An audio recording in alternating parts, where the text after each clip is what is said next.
Okay, well, I have the top of the hour on my clock, so we are going to get started here. Again, thank you for joining our webinar today on environmental monitoring in the digital age. And so we will cover a lot of information today. And first, though, I need to put up our antitrust statement. So I'll go ahead and let Prasant go to the next slide. And we are required to put this antitrust statement up on the screen anytime we gather together stakeholders who are possibly competitors. And so we just, again, remind everybody we're not going to be talking about things like market territories and dividing things up and anything that would violate an antitrust law. And so if we feel like that conversation is kind of moving in that direction, we will redirect. And if you have any concerns, you can reach out to us. If you would like a copy of our antitrust statement, feel free to reach out to info@sqfi.com. We are happy to provide you a copy. But while you are reviewing that, I will introduce our speaker for today. He is Prashant Prusty. He is the founder and CEO of Smart Food Safe. And if you all are not familiar with Smart Food Safe, they are a provider of food safety and quality management software designed to assist you with your food safety needs. And so he says that they address complex global food safety or food supply chain challenges through digital transformation. And so Prashant comes to us with a lot of experience, including a master's degree in food safety from McGill University. But he's worked in food safety in the industry for a lot of years. And I'm very excited for you to be able to hear from him today. So with that, I'm going to hand it off to Prashant, and he will take you through the presentation today. I will be monitoring the chat if there are any questions, and we'll try to answer those as we go along and leave a little bit of time at the end as well. We've already got one question in the chat, and that one's really for me, so I'm going to go ahead and answer that. Will the presentation include the SQF 10 changes? It will not. We have not released SQF edition 10 yet. So we will not be providing training on that until after we release edition 10. But just know it's coming very soon. So you can look for webinars and training. We already have our buy set up for our edition 10 conversion training, and that is already available for purchase, but we do not have a date on when that's going to be released yet. And with that, Prashant, it is all yours. Thank you, Tammy. Thank you for giving us the platform to present our topics which is very close to my heart, environmental monitoring program. Again, I am going to share a lot of experience from the past while I was managing an environmental monitoring program as a SQF practitioner. At the same time, while I was auditing as an SQF auditor, environmental monitoring program, and trying to combine those experiences and those learnings and share with you how should we or how should one manage an environmental monitoring program in the today's world of technology. So now let's talk about the basics. What is environmental monitoring program? So an environmental monitoring program includes pathogen or indicator. As you know, either you'll be doing pathogen or indicator to detect the environmental risk from your food environment. And I'm quoting the SQF edition 9 appendix 2, where it talks about a verification of the effectiveness of the pathogen controls that a management facility has in place. So that's what SQF talks about environmental monitoring program and why it is important. We all know that why environmental monitoring is important, because of course SQF requires you to have an environmental monitoring program. At the same time, we also know there are other regulatory requirements. If you talk about FDA or CFIA or any other agencies you are dealing with. Consumer protection, whatever we produce must be safe to eat. And we also know the financial implication of not having a proper environmental monitoring program could lead to recall and other risk. So what are the key components of an effective environmental monitoring program? So the objective of today's lesson or today's webinar, we will understand what is an EMP, what are the components, how it's being managed traditionally, and how should we manage in the world of technology today. So now, risk-based.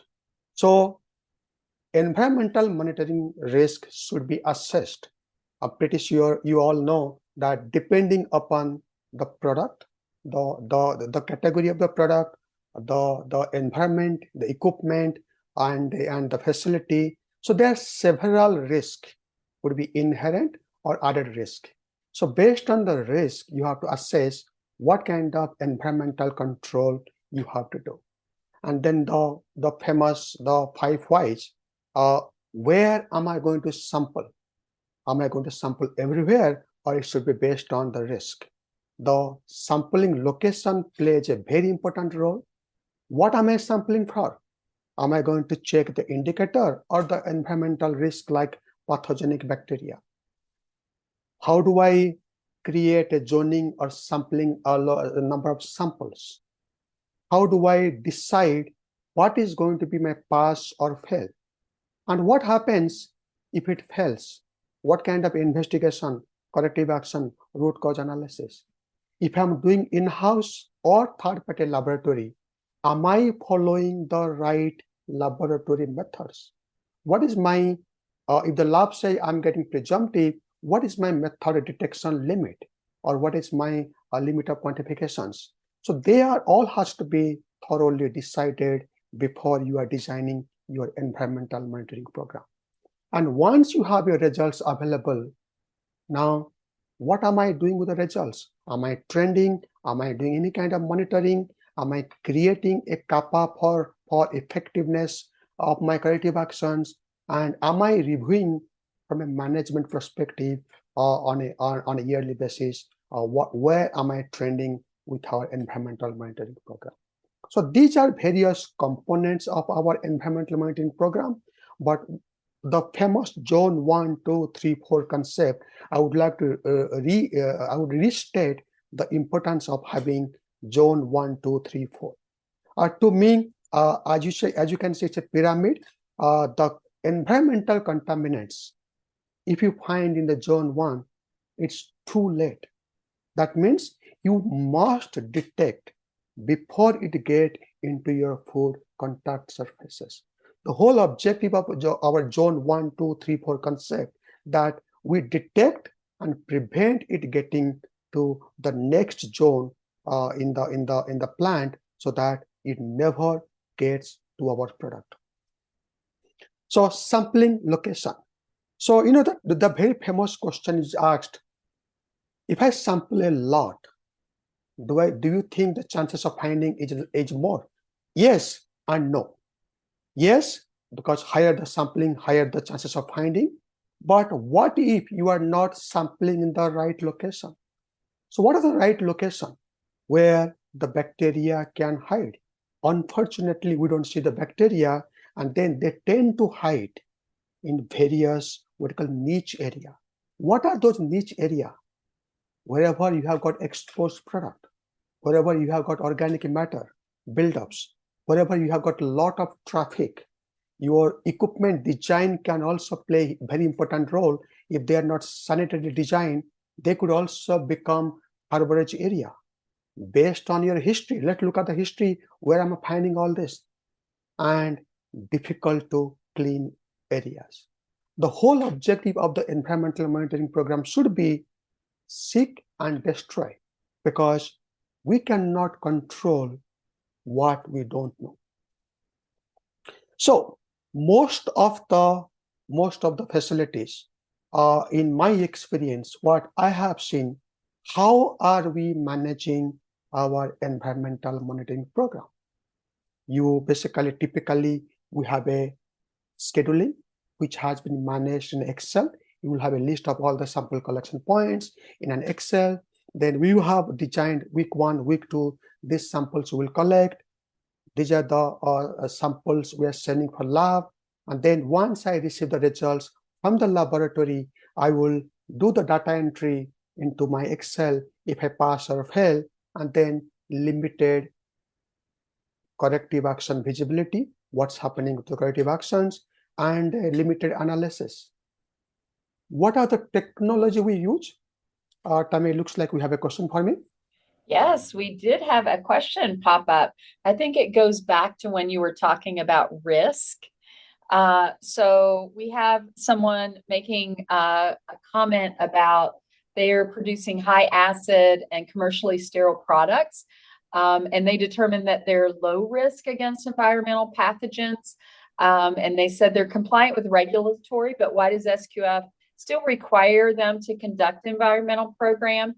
And that some auditors have even required them to include vector sampling in their program. So they've kind of made more of a statement, but also I know I have some thoughts on the SQF side of things, but Prashant, what are you thinking?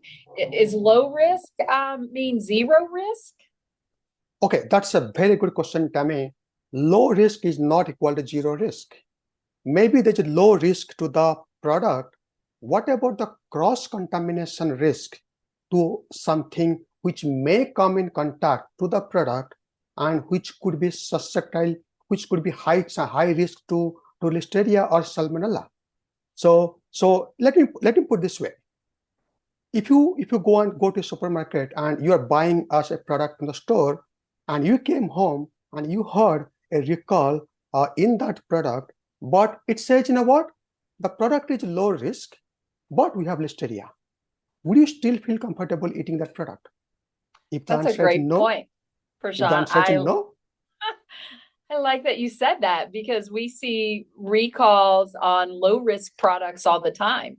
So yeah, low risk does not mean zero risk. That was a great question and a comment. There's one more that was added as a follow-up. So how about raw meat products? USDA not particular with the EMP. How can we comply with SQF requirements? So thoughts on that? Okay, so let me put in a different suit. Because we make this product to sell to our consumers, and let's put the consumer shoe. And you are a consumer, and you have adults or your parents or your kids at home. How would you feel comfortable that USDA does not require to have Listeria monitoring, and SQF does not have any, let's say, clear guidance for the meat, and this company is not doing any kind of environmental monitoring program, versus somebody doing the due diligence? Just because there's a gray area in your environmental monitoring requirements, that does not give you the flexibility not to do the due diligence. Ultimately, it's all about the due diligence, because tomorrow, if you fail to do due diligence, you might not be liable with USDA, but in the court of consumers, you are liable. That's a great way to look at it. Ultimately the consumers are, where we're heading for the food safety aspect of things. So I like the way that you put that. So somebody asked about edition 10. I will give you a little hint about edition 10 here. So we did change the wording. First of all, edition 9 requires you to have a risk-based program. And that's the way it is worded. For edition 10, we are requiring a risk assessment to determine the level of environmental monitoring program. So we did adjust the wording slightly for edition 10. But I think the intent is still, headed in the same direction. Again, kind of focusing on low risk doesn't mean zero risk. So, all right. Well, thank you for pausing to answer those questions, and I'll let you go back to. Okay, thank you, Tammy. So yeah, we are talking about the common tools and technology we currently use. And again, I did use the same way in the past, having a big spreadsheet, printing out everyday sample scheduling, and emailing to my employee or the technician, and looking at my COA and results and keeping those archives in the binders. The challenges with that way, that first of all, I do not have complete visibility to what's happening with my environmental program risk. I do not have visibility. Am I doing a proper sampling? Is my samples are repeating, or am I having a proper randomness in my sampling? What about my corrective actions? What about my environmental reassessment? So all these challenges, what we have with a traditional environmental monitoring program, there are ways we could solve through digital technologies. So now, before I get into digital technologies, I will walk you through all the challenges I have explained with our sampling, with our scheduling, with our results review, with our trend analysis. How can we do a better job with our environmental monitoring when we all are in a technological era? Now, so let's take a step back. In today's world, everybody has a smartphone. Everybody is managing. We're talking about AI, and you're talking about self-driving car, going and living in the Mars, but our environmental monitoring program still on Excel or paper-based or fragmented systems. So now, how can we get the most out of technology in managing a robust environmental monitoring program and protecting our consumer health? Now, talk about the planning. So one of the key important of the environmental monitoring program software or any other digital tools is called planning, right? How do I make sure that I have a robust planning where, if you look at our old way, hey, I want zone 1 Monday, zone 3 Tuesday, or zone 4 on Wednesday, or I want to have a weekly or monthly or bi-weekly scheduling. Human being forgets. But if you remember your email calendar, which can be reoccurring, you can put a reoccurring task and your calendar never fails. So why can't we have some kind of digital planning of our environmental monitoring tools? Why can't you have some kind of what you call visibility in who is supposed to do what in terms of our sampling, in terms of our sample analysis, results review, corrective actions, so that we could have real-time visibility. Sometimes we receive results from the laboratory and the email came late at 2 o'clock and we are waiting until 10 o'clock for the technician to start, look at the results and then raise a flag. We have a non-compliance last night by the time you already produced all night. So these are the challenges, and from the challenges we are deriving the key components of environmental monitoring program, which could be digitalized through technology. Now, the floor plan. So we all know that in our HACCP plan, we have a floor plan because that's where we talk about our product in, product out. How about we have a floor plan for our environmental monitoring program? So your sample collection points, which are on an Excel, can be translated to a digital floor plan. So that is going to give you the visibility of your entire plant. And tomorrow, when you have got a reportings, you'll be able to go and see those heat maps based on the floor, based on the historical data. So we could split the entire complex building, no matter how complex your building. I could take the building layout, split into by area, by zone, by what you call by risk. And sometimes we call high care, low care. They can be done. And then you just plot on your digital floor plan all those sample collection points.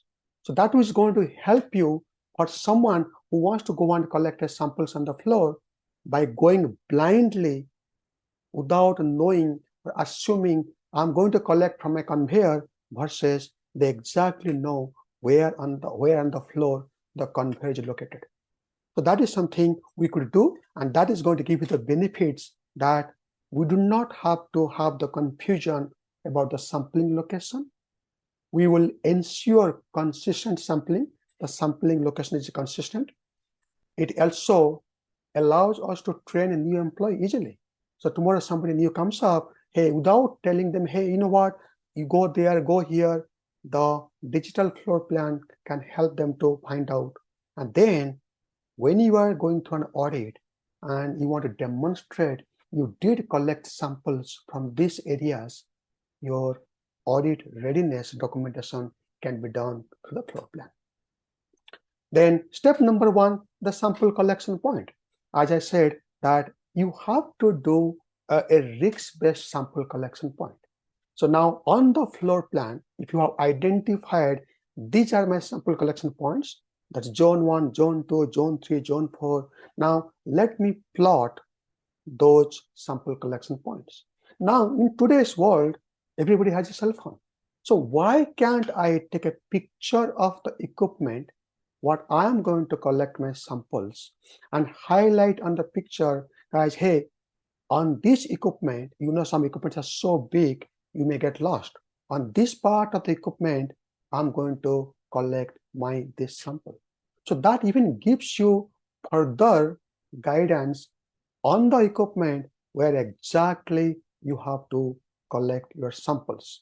That means exact location. You could also embed your sampling technique. If I'm going to collect a sample, how do I sample? Or what kind of swab I have to take? What kind of swabbing method I have to do? That can be also embedded to your sample collection points so that you do not have to rely on the memory in collecting your samples. Because remember, it's not about how many samples you collect, it's about are you collecting from the right sample location. Now, number 3 is the scheduling. In my past experience, what I have seen, we are human beings, we make mistakes. So sometimes the technician is sick, did not show up to work, no one to collect the samples. Or the technician is here on site, but so overwhelmed, they forgot to collect the samples. So how do I avoid those kind of challenges? By going through a scheduling feature. As I was saying, we all know about calendar. By using a calendar, making it reoccurring, adding additional participants to the scheduling, we could make it a reoccurring sample collection point. And on top of that, we could also add some number of samples I want to collect.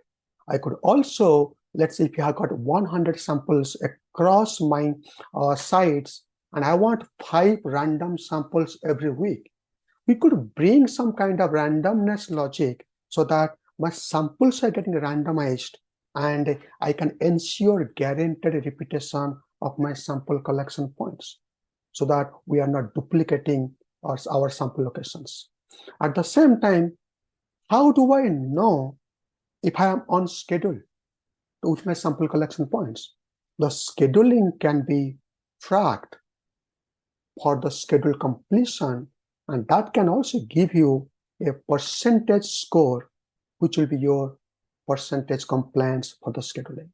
So if you are not collecting samples on time, you will not get results on time. So it's very important that your schedule sample collections are followed and you have a visual way of finding what are the schedule compliance percentage. Now, what are you solving in this one? Flexible. So we could put random scheduling, we could put on-demand scheduling, we could put custom intervals. weekly, monthly, bi-weekly, bi-monthly, whatever custom interval or random. It ensures the randomizations, and it can also automatically notify users when they are not following a schedule. We can also have escalation notification. Now, let's say we are supposed to finish a sample on Monday, and I want to notify the user every single day. And after second reminder, I want to escalate to his or her manager. So the automated alerts can notify the management what's not happening, rather what is happening on a daily basis. Okay, so now let's call the sample identifications. So it happened to me in the past that the sample get mixed up. So I go to collect the samples on the floor, I put some markers, but then I realize I collect the wrong sample. So with today's, if you look at a QR code, anybody can generate a QR code from a sample collection by converting a text into a QR code. So with a QR code or any other barcode technology, we could generate identification labels so that when you go on the floor to collect your samples, there's no manual error about collecting a wrong samples. We can also, if in the QR code, we could also embed the sample collection points so that when I'm going to collect the samples, I will be able to look at where exactly I'm sampling. So this label generation can also be extended to your internal laboratory or external laboratory so that they are also accounting the correct identification of the sample. So unique identifier, and the data can be pre-populated, and most importantly, you would avoid making any mistakes. And this can be also sent to the third-party laboratory. Now, sample collections. So when you go and collect a samples, we can scan the QR code, and that scanning can also give me the sample information, the location information, the picture of the equipment, picture of the sample collection points. So those will allow me to have a reference point where am I going to collect my samples. At the same time, we could also capture photographic evidence. So let's say tomorrow when you had a positive results and you are relying on the memory of the technician who collected the samples, where exactly you found this positive, versus you have taken a picture as you go and collect the samples, so you have exact evidence where you collected and how to react to a non-compliance results. We also understand that we, in the food manufacturing, we go through preventive maintenance, annual shutdown, any kind of swabathon. So how do I go and bring additional sample collection to my environmental monitoring program, which could be one time, which could be investigative? So we have something called ad hoc sampling. So the system can allow you to build ad hoc samples. So you would be able to go and conduct your investigative samples. Imagine taking a tablet, going on the floor and creating samples, ad hoc samples, as you go and see you need to collect the samples. So that can be also done through digital tools, so that in the event of subathon or post-maintenance or investigation samples, you will be able to collect on-demand sample collections. Integrations. It's very important to have the communication, no communication error while we are sending a sample to the laboratory or receiving the results from the laboratory. So in my experience, what I have seen that and technician can make a data entry error by putting a typo into sample ID or sample name, or to the results what they received. That means you are not able to prevent those kind of errors with a manual technology. So with LIMS integrations, basically you could send your sample analysis information real time to your internal or external laboratory so that they receive real time exact information what you are sending to them from the system. And then once the results are available in their systems, they can be automatically sent to our system, our digital tools, so that your results are available at night 2 o'clock or 3 o'clock, whenever the results are available from the laboratory. So that could create real-time results without any manual error. And basically the transcription error can be 100% eliminated, and you could react more quickly to non-compliances with these features. Now, compliance verifications. So how do I know my results are pass or fail? How do I verify my compliance? So we could automate the compliance verification by putting the spec into the system so that the results are automatically flagged as non-compliance, that I don't have to wait until my technician says. That means it is going to eliminate the old way, traditional way, the lab sends you results, you upload manual entry. The new way, you could have automatically lab results, automatically results can be imported, compliance verification can be done by the systems, and alerts can be sent real time or immediate actions. Tammy, it looks like you have one more question for me. Yeah, we do have a couple of questions. So this one is related to the LIMS. Can you explain LIMS. how the mapping feature works? Because we use LIMS but are unable to use a mapping feature. Do you know what might cause that? So you have to define a unique ID to every sample collection points. And when you are sending to LIMS, you send the unique ID, and LIMS give you the results for that unique ID. So the mapping has to be done in your internal system. LIMS does not have the capability to do the mapping. LIMS is about laboratory information management system, and most of the LIMS, from my understanding, focus on the lab side of it, not the mapping side of it. Okay, we have another question, but I'm going to save that to the end. So I'll go ahead and let you proceed. Okay, perfect. So that's where the communication gap. Now, if I have a non-compliance results, I could configure real-time notification to a group of set users so that everybody get alerted that, hey, we have a non-compliance results. Without waiting for someone to let us know, we can have real time. Now, corrective actions.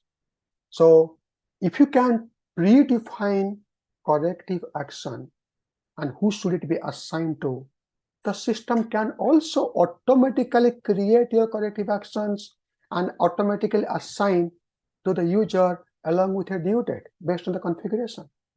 You could also manually create corrective action and assign the sanitation crew or maintenance crew.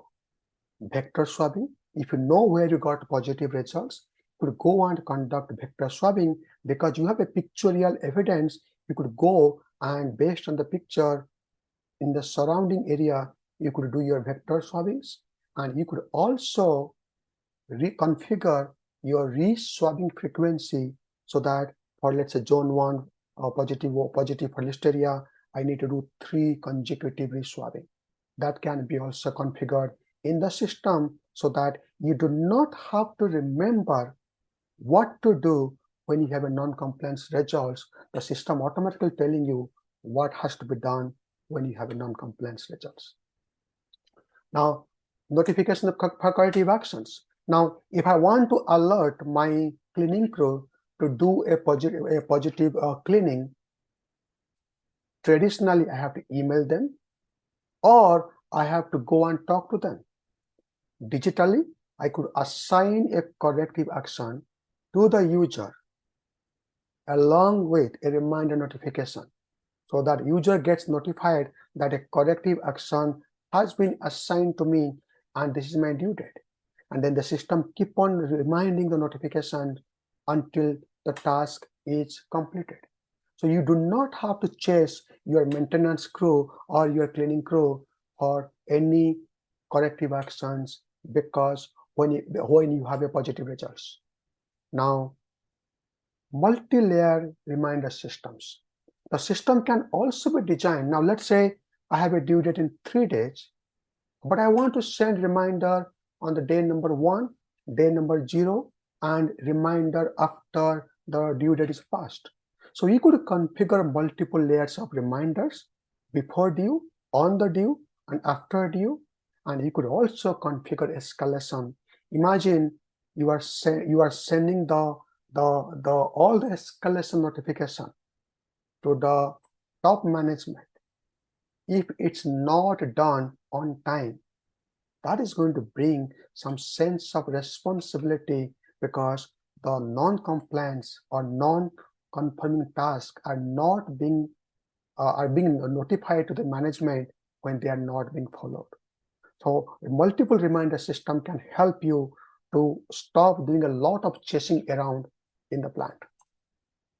Now, finally, once the results are there, how do I trend analysis? Heat map. Because we have already digital plant layout, now I could start building my compliance percentage. If it's 80% compliance, that should give you heat, let's say more than 90% compliance, green, less than 70, orange, or less than 40, let's say red. So you could configure those kind of color-coded heat maps so that it can flag on the plant layout what are the trend for compliance and non-compliance. And imagine if you have a heat map in the production plant's computer screen where everybody can see. So that is going to bring you the awareness, how are you trending with your environmental monitoring program. And then the dashboard, I'm pretty sure we all love those reporting capabilities. Now, I would like to show me the non-compliance from the last 3 months from the zone 1. Or show me the non-compliance from the zone 1 across my multiple sites. Or show me the scheduled compliances across my sites. Show me my compliance score, how many tasks I'm supposed to do. So all those kind of reportings, what we are doing today in Excel, can be automated and digitalized, and they can also be emailed to us on a periodic basis whenever we want these reports to be available to us. So this kind of dashboard can give you a snippet.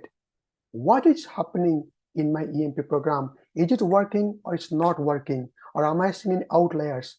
Things like this. Now, real-time health check. You can also navigate what are the active issues and how long it takes to close active issues. And you could also have multi-site overview of the real-time compliance visibility. Now, something like this. Now, let's say I have got 6 open corrective actions and my average days is 8 days, or 3 days my average responses, or 2.3% is my positivity rate. So you could have this kind of compliance score so that everybody can have visibility based on your EMP results. Now, let's talk about the cost. Now, I'm pretty sure if you want to go back to your plant and say, hey, we want a digital EMP tool, now everybody say, hey, what is the cost? And more importantly, they'll say, if you can do on the paper, on the Excel, why do you need a software? Now let's explore the cost benefits. If you start counting the number of hours you would be saving, manual data entry, manual sample collections, manual scheduling, what we have seen in our experience, on an average, 75% less time spent on managing your environmental monitoring program. And if you want to put a number to that, number of employees into number of hourly rate, you will be seeing a significant reduction in your cost, operational cost. More importantly, mistakes. You will be able to avoid almost 90% of your data entry issue or any other what we call human errors. And the responses are much quicker. The quicker the response, the quicker you resolve your problems. So we did some cost-benefit analysis for a medium-sized facility, and what we realized, and again the numbers are just for the small to medium-scale facilities per site, and if you are on an average, you can save around 15 hours per week, and if you are putting a number of $20 per hour, yearly you are saving 15,600 just for that. And error prevention, audit preparation times, remember during the audits, you have to go through and look at all my EMP. You'll be able to see that your return on the investment can be paid back from the year one itself. And I'm not talking about the opportunity cost of not having a recall. You know that that's very expensive to have a recall. So just having the savings from the labor and other paperwork, you'll be able to justify an investment in an EMP digital tools. So risk mitigation, and plus you will be able to demonstrate you are ready for any audits, or you are ready for any other what we call compliances, and you are improving continuously. So what's the key takeaways? We will be, why should I embrace digital tools? Number one, we all have a smartphone. We should work smart, and a manual paperwork. So we could eliminate manual paperwork or eliminate manual what we call errors, gain real-time control over our environmental monitoring program, and protects our consumers' health by being proactive with our environmental monitoring programs. So that brings to my next slide, questions. All right. Well, thank you, Prashant, for all of the good information. And environmental monitoring is one of those topics that a lot of people just have questions on and maybe don't understand.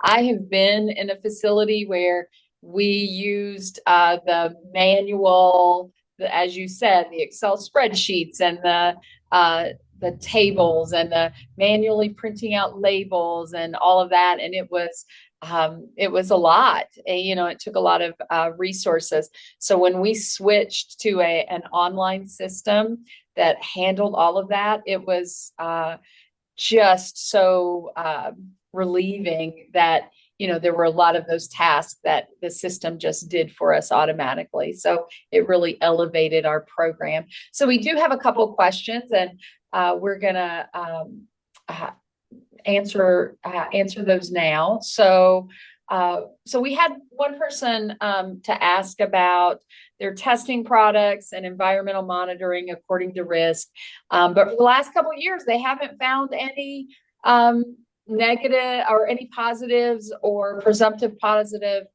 results. So what do you think about that? So they asked, should they reduce the amount of testing they're doing? And so I'll let you make a comment, and then I might have a comment on that as well. So should they reduce their frequency, or what should they do? Okay, so Tommy, I have a different opinion. If I don't find listeria in my environment, maybe I'm not looking enough. Good. I'm glad you said that, Prashant. That was going to be my comment too. Right? So I should be happy finding listeria and destroying the source, rather not finding listeria and living in the false sense of what you call comfort that my factory don't have listeria. So I was like this in the past, until I had a recall. Then I realized, gosh, I'm not looking enough. And then I invited an expert to visit my plant. And guess what? the day he's a professor from university, he brought a spare pant, a jeans pant with him. So as we are walking to the plant, so he changed to a spare pant. I said, hey, what's happening? Why you are changing your pant? He said, you will find out once you come back from the plant. And then guess what? As we go into the plant, he was on his knees. He was literally sleeping on the floor, looking at the conveyor from the bottom. And he says, it's very easy when you're looking from the top, you don't see everything. You have to look at the areas where we all make the mistakes. So that means you are not looking enough where the listeria hides. And if you have looked enough, then I'm pretty sure, if not in zone 1, in zone 4, you must find listeria or environmental contaminant in the factory. I was going to say the exact same thing, Prasant. So I worked in a facility and we were proud. We never found any presumptive positives, and we were testing for listeria species and salmonella. And for years, we never found any. And I had a food safety expert come in and he said, Tammy, you're not looking for it. And I said, oh, yes, I am. I argued, yes, I am. I'm looking for it. And he gave me 3 spots. He said, I want you to swab here, here, and here. And they all 3 came back presumptive positive for listeria species. So I was like, oh, I'm not looking for it. So instead of reducing frequency, I'm with you, Prashant, I would probably evaluate my sites, my sampling sites, to see if I'm looking in the right spots, because it's there. You're just not finding it. And I would rather find it in zone 4, as you said, than in zone 1. One of the other zones. Yeah, exactly. So also, Tammy, to add to this, what I have seen in facilities, you go there and if you ask them what's the KPI for food safety, for 0 listeria in the environment. If you have a mindset of not finding as a KPI, you will never find it. Your and KPI I'm so glad you said that, because the next question in the chat was, for a metric, how do we determine acceptable out of spec results in zones 2 through 4? I'm with you, Prashant. I think you're indicating that shouldn't be the metric, because for me, if I say my metric is to never find it, then that sometimes will lead people to do the wrong things just to meet a metric, so it doesn't force us to evaluate our program. So for me, I personally, and maybe you have an idea on different metrics for and I'm not saying you shouldn't have environmental monitoring metrics, but finding negatives isn't really the metric I would look for. I would look more for metrics as far as completion rate. So am I completing them on time? Am I getting corrective actions closed out in a certain amount of days and things like that, to create that sense of urgency to react when we do find it. So I don't know, do you have some other suggestions for? Yes. So what you can do, let's say you know that you are looking for listeria or salmonella, but if you look at the science of microbiology, let's take one bigger group, E. coli or Enterobacter.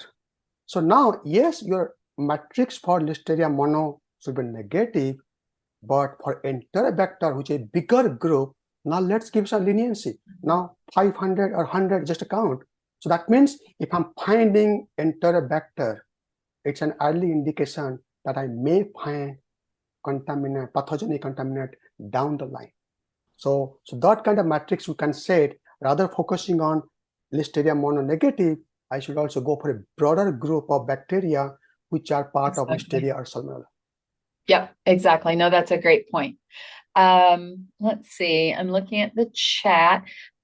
So another question, if we are using like general EB testing, how do we determine those metrics? Okay. So, So it's a very good question. Every environment is different, right? For entire vector, you need to build some historical data point. And you can also go and look at other industry. What we have seen, pharmaceutical has highest standard for environmental contaminant for entire vector. Look at what pharma says. Look at what other industry says. Look at what your baseline data says. And then you could start a baseline, reevaluate every 3 months or 6 months based on what we're getting. absolutely. Benchmarking yourselves against others in the industry and other industries, as you said. So next question is zone 4. Is zone 4 as important as zone 1 if we focus more on zones 1 and 2 and not as much on zones 3 and 4? Is that okay? So where do you put your focus on your zones? So I would not rule out all the zones, but we could put a percentage where should the focus go. So as I said in my experience, any environmental contaminant, they move with human being or the traffic or the forklifts. That means it's coming from outside to inside to the food product. So zone 4 are those environmental indicators. So you should mix and match. What we used to do, I remember in my past life, 40% of my samples goes on zone 4, 30% on zone 3 and 2, then 30% on zone 1. So depending upon if you are doing a high risk product, you do more zone 30% zone 1. But if it's a low risk product, then do less zone 1. So your environmental risk stage starts from zone 4, and by not focusing on the zone 4, you are letting the bacteria to come to your site, and then you are trying to panic how to correct a situation where you could have prevented from coming at zone 4. Right, because if you don't test zone 4, then by zone 3, it's in your production facility. That's so correct. Yeah, so just think of it, those zone 4s are your first barrier, your first areas of identification. That's where you want to find it to try to control it, to keep it out of those other zones. So I mean, it's too late. If you're in zone 1, you're putting the product on hold. Exactly. Recalling potential product. Yes. Yeah. Okay. All right. Well, Prashant, thank you so much. There are 2 more slides. So if everybody will hang in, I'm going to let Prashant talk to you about his software. And so he can share with you a little bit of information there. And yeah, and then if you need something, you can reach out to him because we do have a slide with contact information. So go ahead, Prashant, tell us about your software. Thank you, Tammy. So what we're trying to do based on our industry experience, and we are trying to build, okay. So what we are trying to do, we have a digital environmental monitoring program software which can automate your entire environmental workflow, starting from what I was explaining, starting from the building those sample collection point, building those floor layout, the swabbing method, swab types, your scheduling, your corrective actions, your non-compliance management, your reporting, your LIMS integration. It's a comprehensive end-to-end solutions what we offer to digitalize your environmental monitoring program. We also have a mobile app which can become very handy when you go on the floor and creating those, collecting those samples, things like that. So our environmental monitoring program is fully cloud-based, and that is compatible to integrate with any third-party laboratory you work with. At the same time, we also offer a comprehensive quality and food safety management software solutions under Smart Food Safe. So as you can see, every circle you see here, they are an independent softwares, and they could be interconnected if you are going with multiple softwares. Now, if you are looking for environmental monitoring program, but you don't want to manage the kappa into your environmental monitoring program, you want to manage central in the kappa module so they can be interconnected. We also have a LIMS module. You could also have your lab data under LIMS. So that's what we are offering, a comprehensive end-to-end modular and very affordable to the industry software solutions. And with that note, these are our contacts. If you would like to reach us out, you could go to www.smartfoodsafe.com, or you could also send me my email, prashant@smartfoodsafe.com. My information is available here, and I hope I'll be available to support anybody looking to have more information on the environmental monitoring program. At the same time, I'll be available to support if anybody looking to digitalize their environmental or quality or food safety program. With that note, I would like to thank you everybody for attending this webinar, and thank you SQF Thank SQFI for you. giving us this platform. Thank you very much, Prashant. Thank you all for attending. And with that, we will end our webinar. Thank you so much.